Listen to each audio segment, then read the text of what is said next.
नीति शास्त्र विषयक नीति शास्त्र के सामान्य परिचय से संबंधित हमारे आज के व्याख्यान का विषय है नीति शास्त्र के अंतर्गत नैतिक शब्दों का स्वरूप।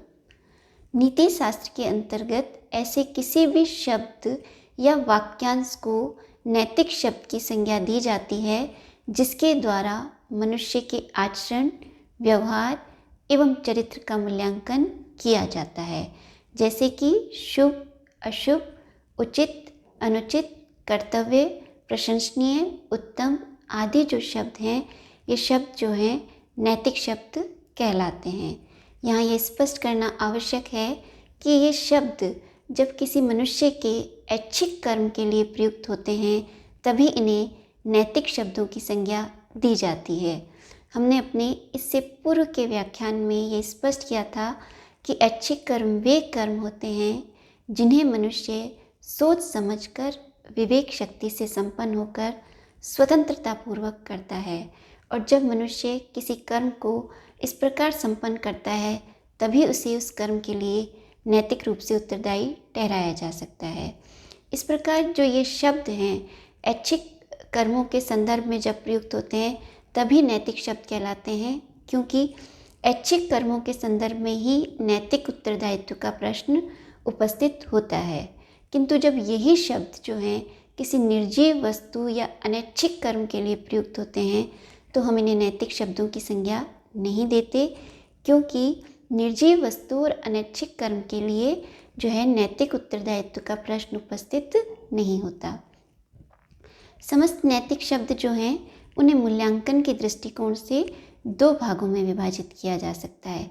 एक वे शब्द जिनके द्वारा हम मनुष्य के कर्मों का मूल्यांकन करते हैं, और एक वे शब्द जिनके द्वारा हम मनुष्य के चरित्र का मूल्यांकन करते हैं, जैसे कि उचित, अनुचित, कर्तव्य आदि जो शब्द हैं ये मनुष्य के किसी कर्म का मूल्यांकन करते हैं। हम जैसे कहते हैं कि मनुष्य के लिए ये कर्म जो है उचित है, ये कर्म जो है वह अनुचित नहीं है, हमें ये कर्म करना चाहिए क्योंकि ये हमारा कर्तव्य है। जबकि हम किसी मनुष्य के चरित्र का मूल्यांकन करते हैं तो हम ये कहते हैं कि इस मनुष्य का चरित्र जो है वह बहुत अच्छा है, शुभ है या प्रशंसनीय है। हम कभी ये नहीं कहते कि उस मनुष्य का चरित्र जो है उचित है। जो ये नैतिक शब्दों का जो ये विभाजन किया गया है, यद्यपि मनुष्य के जो कर्म और चरित्र के मूल्यांकन के आधार पर किया गया है, किंतु हमें सदैव इनके अनुरूप इनका अनुसरण किया जाए ये आवश्यक नहीं है, क्योंकि कई बार हम ये भी कहते हैं कि अमुक कर्म जो है शुभ है या अच्छा है या बुरा है, किंतु वस्तुतः जब हम किसी कर्म के संदर्भ में शुभ, अशुभ, अच्छा, बुरा का प्रयोग करते हैं तो हमारा मुख्यतः जो अभिप्राय होता है वह यही होता है कि वह कर्म उचित है या नहीं, वह कर्म हमारा कर्तव्य है या नहीं, वह कर्म अनुचित है या उचित है। इस प्रकार जो नैतिक शब्द हैं उन्हें मूल्यांकन के दृष्टिकोण से हमने देखा कि इन्हें दो भागों में विभाजित किया जा सकता है।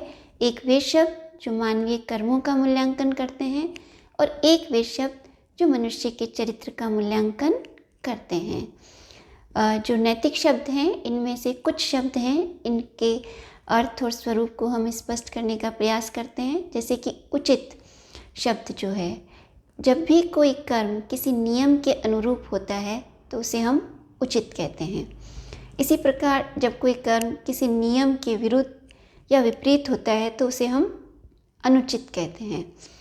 अतः उचित का जो सामान्य अर्थ है वह है जब भी कोई कर्म नियमानुसार संपन्न हो तो उसे जो है उचित की संज्ञा दी जाती है। इसी प्रकार जब कोई कर्म नियमानुसार संपन्न नहीं होकर नियम के विरुद्ध होता है तो उसे हम अनुचित कहते हैं। कर्तव्य जो है उसमें हमें कोई कर्म करने अथवा नहीं करने का जो है चाहिए का प्रत्यय निहित होता है, अर्थात कर्तव्य में जो है एक प्रकार की अनिवार्यता या बाध्यता होती है जो हमें कोई कर्म करने अथवा नहीं करने के लिए प्रेरित करती है। कर्तव्य में बाध्यता इसलिए होती है कि जो मनुष्य की भावनाएं, इच्छाएं, वासनाएं जो होती हैं वो मनुष्य के कर्तव्य के मार्ग में बाधाएं उत्पन्न करती हैं, और इन भावनाओं, इच्छाओं और वासनाओं पर विजय प्राप्त करने के लिए ही कर्तव्य जो शब्द है उसमें एक प्रकार की बाध्यता होती है। मनुष्य की इच्छा हो या नहीं हो, उसे अपने कर्तव्यों को अनिवार्यतः संपन्न करना चाहिए। इस प्रकार जो नियम जो उचित है वह नियमानुसार कोई कर्म होता है, जबकि कोई कर्म जिसमें जो नैतिक नियमों और आदर्शों के अनुरूप होता है और जिसमें मनुष्य को कोई कर्म करने की अनिवार्यता या बाध्यता होती है, तो वह हमारा कर्तव्य होता है। कई बार उचित और जो कर्तव्य शब्द हैं इनका समानार्थक अर्थ में प्रयोग किया जाता है, या उचित या कर्तव्य को एक ही मान लिया जाता है, किंतु यहाँ यह स्पष्ट करना आवश्यक है कि जो उचित और कर्तव्य है इनमें पर्याप्त अंतर है। जैसा कि हमने स्पष्ट किया कि उचित कर्म वे कर्म होते हैं जो नियमानुसार हों, जबकि कर्तव्य में एक प्रकार की अनिवार्यता या बाध्यता होती है जो हमें कोई कर्म करने अथवा नहीं करने के लिए प्रेरित करती है। इसे एक उदाहरण के द्वारा स्पष्ट करते हैं कि जैसे किसी मनुष्य के लिए अपने ज्ञान का संवर्धन करने के लिए विभिन्न विषयों का ज्ञान प्राप्त करना उचित है। इसी प्रकार मान लीजिए किसी मनुष्य की विभिन्न कलाओं में रुचि है, जैसे संगीत में है, जैसे नृत्य में है, जैसे कि कविता लेखन में है, तो ये जो है मनुष्य की विभिन्न जो रुचियां हैं, तो उन रुचियों के अनुरूप वह अपनी इन कलाओं में संवर्धन कर सकता है, उनको जो है उन कलाओं का प्रशिक्षण प्राप्त करके और अपनी इन रुचियों में संवर्धन कर सकता है। इस प्रकार किसी विशेष कला या किसी विशेष विषय का ज्ञान प्राप्त करना मनुष्य के लिए उचित तो है, किंतु बाध्यता नहीं है।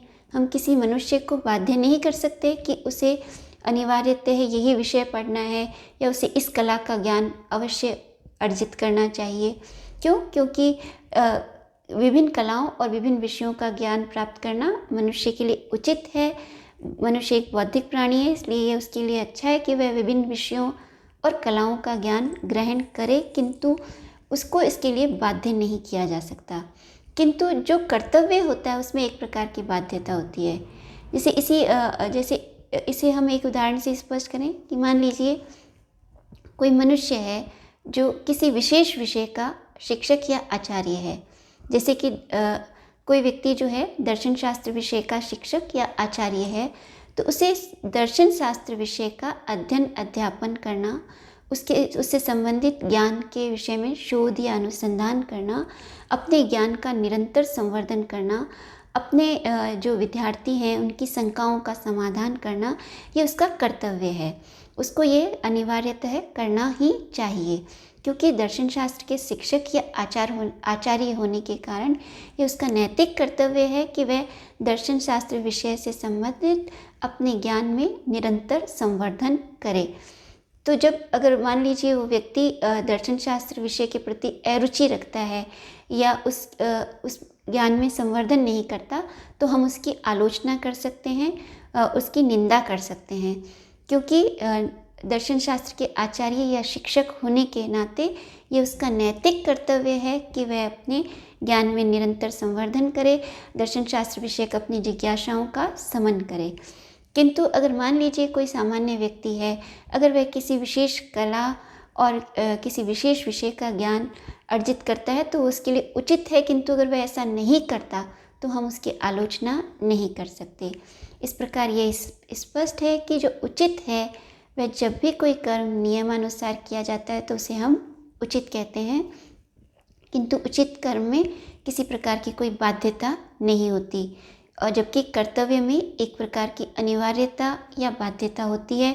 जब हम अपने कर्तव्यों को संपन्न नहीं करते तो हमारी निंदा या आलोचना होती है, क्योंकि कर्तव्य में जो है हमें अपने कर्म करने की हमारे लिए एक अनिवार्यता और बाध्यता होती है, जो हमें कर्म को संपन्न करने के लिए प्रेरित करती है। इस प्रकार उचित और कर्तव्य की भांति ही शुभ जो है वह भी एक नैतिक शब्द है। शुभ जो होता है वह किसी लक्ष्य या उद्देश्य की प्राप्ति में सहायक होता है। जो परम शुभ है, जो किसी हमारे परम लक्ष्य की प्राप्ति में जो सहायक हो, उसे हम शुभ कहते हैं। अर्थात जो हमारे किसी परम लक्ष्य की प्राप्ति में सहायक है वह शुभ है, और जो हमारे परम शुभ की प्राप्ति में बाधक है उसे अशुभ कहते हैं। इस प्रकार हमने देखा कि जो उचित, अनुचित, कर्तव्य, शुभ आदि जो शब्द हैं और इनके जो विपरीतार्थक शब्द हैं, जैसे उचित का अनुचित, कर्तव्य का अकर्तव्य, शुभ का अशुभ, ये जो हैं ये समस्त शब्द जो हैं जब किसी मनुष्य के ऐच्छिक कर्मों के लिए इन शब्दों का प्रयोग किया जाता है तो इन्हें हम नैतिक शब्दों की संज्ञा देते हैं। आज के इसमें व्याख्यान में हमने देखा कि जो नैतिक शब्द जो हैं वे मानवीय आचरण, व्यवहार एवं चरित्र का मूल्यांकन करते हैं। मूल्यांकन के दृष्टिकोण से जैसा कि हमने स्पष्ट किया कि समस्त नैतिक शब्द दो प्रकार के हैं। एक वे जो मनुष्य के कर्मों का मूल्यांकन करते हैं, जैसे कि उचित, अनुचित, कर्तव्य आदि, जबकि कुछ शब्द ऐसे हैं जो मानवीय चरित्र का मूल्यांकन करते हैं, जैसे कि शुभ, अशुभ, अच्छा, बुरा, उत्तम, प्रशंसनीय आदि शब्द। और हमने ये भी देखा कि सामान्यतः जो कई बार मनुष्य जो है इन शब्दों का समानार्थक अर्थ में या इन्हें एक ही मान लेता है, किंतु इन शब्दों में पर्याप्त अंतर है। जैसे कि हमने उचित, कर्तव्य एवं शुभ शब्दों के स्वरूप को स्पष्ट करते हुए कहा कि ये शब्द नैतिक हैं, किंतु इनके स्वरूप में पर्याप्त अंतर निहित है। आज के इस व्याख्यान से संबंधित हमारे जो कुछ महत्वपूर्ण प्रश्न हैं वो इस प्रकार हैं। नैतिक शब्द से आप क्या समझते हैं, स्पष्ट कीजिए। मूल्यांकन के दृष्टिकोण से नैतिक शब्दों को कितने भागों में विभाजित किया जा सकता है उसे स्पष्ट कीजिए। उचित शब्द की व्याख्या करते हुए इसे उदाहरण के द्वारा स्पष्ट कीजिए। कर्तव्य से आप क्या समझते हैं, इसे उदाहरण के द्वारा स्पष्ट कीजिए। कर्तव्य में बाध्यता या अनिवार्यता क्यों होती है, इसे स्पष्ट कीजिए। उचित और कर्तव्य में क्या अंतर है, इसे उदाहरण के द्वारा स्पष्ट कीजिए। शुभ किसे कहते हैं, इसकी व्याख्या कीजिए। एक निबंधात्मक प्रश्न ये भी हो सकता है कि नैतिक शब्दों के स्वरूप या इनकी परिभाषा को स्पष्ट करते हुए मूल्यांकन के दृष्टिकोण से नैतिक शब्दों के विभाजन को स्पष्ट कीजिए।